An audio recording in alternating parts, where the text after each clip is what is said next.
Looks like Donald Trump's hair, so I'm not sure how that's going to work out. Tim, where are you at, buddy? I watch Mr. Belvedere on YouTube. I'm old school that way. I don't use Netflix when I take a shit. So, how was everybody's holiday? Everybody have a good holiday? Yeah. I got clothes for Christmas. Anybody get clothes for Christmas? Yeah. I'll take that as a yes for purpose of the joke. I like getting clothes for Christmas. I used to hate to get clothes for Christmas when I was a kid. I like it now because usually by about the time Silver Bells starts playing on the radio, I'm down to about 3 usable pairs of underwear. And it gets a little sketchy in November. Went to Dallas over the break, over holidays. If you've never been to Dallas, it's like the Franklin of Mexico. I took a cab from the airport, and Jesus Take the Wheel was playing on the radio. Miguel, the cab driver, didn't see the irony that I did. It was funny to me, and somehow it didn't translate to Spanish.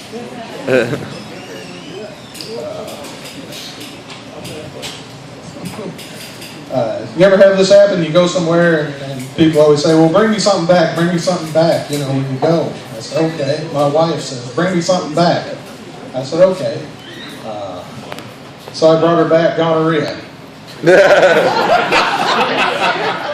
You laugh, I had to go to 4 places to get it. Not as readily available as it used to be. While there, I did get to go to the George W. Bush Presidential Library, if you've never been. Best coloring book section of anything you'll ever see in your life, I guarantee you that. Speaking of presidents, has anybody been watching the Republican debates that's been going on lately? God, they got enough people, don't they?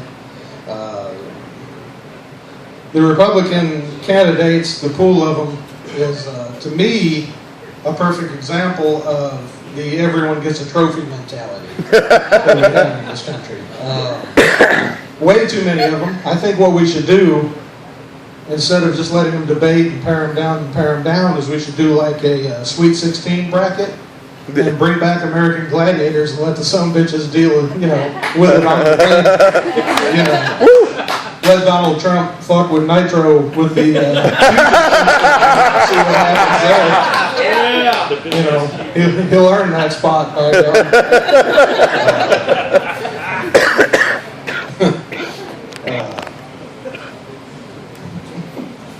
Jesus. Speaking of underwear,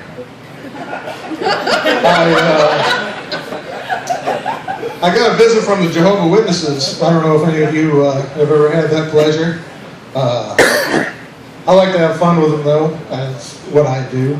So I decided to head out the door and greet them on the porch in my tidy whities, which, you see me, you know how sexy that can be, even if you want to talk about Jesus. And I find that they're very strong-willed about wanting to tell you and to give you literature and everything else. But about the 4th ball scratch, they realize that it's just not going anywhere. Which is really good. It's fun, though. Speaking of balls itching, man, have you ever noticed that your balls only itch when you're in a moderate to heavy social situation? Like, we're gathered here today. Sorry, Reverend. Boy, Uncle Frank was, he lived a good life. Yeah, he lived a good life, didn't he? Holy cow. Oh. This is a weird segue, but we're going to go with it. I got to babysit my niece, which has nothing to do with my balls, by the way. But I got to babysit my niece over the holidays too. And the good thing about that is,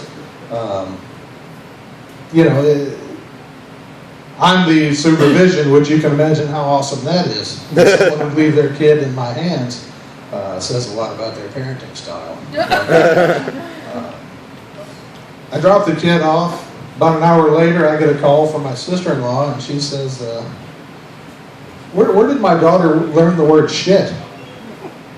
And the only thing I could think of, other than me yelling it out the window at somebody, that's where she heard it, was, well, maybe Sesame Street is now in a changing neighborhood. Which makes sense if you think about it, because what do you have? You have a giant bird that's tripping balls on shrooms and sees a woolly mammoth that no one else can see. You got a raging alcoholic that lives in a trash can. You got a vampire that's got OCD and has to count everything. And the only time they bring kids down there is to teach them a lesson, which to me makes me think that Sesame Street was actually the very first Scared Straight program. And if you think about it, it's true. I mean, they bring them down there and they're like, you better learn your numbers or you're going to wind up like these fuckers over here living in a trash can. Do you want that? I don't think so.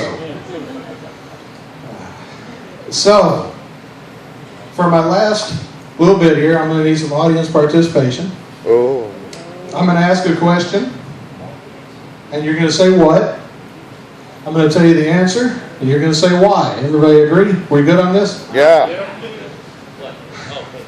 What do you give a dog with a fever? What? Mustard. Why? What else would you put on a hot dog? That's my time, everybody. Thank you very much.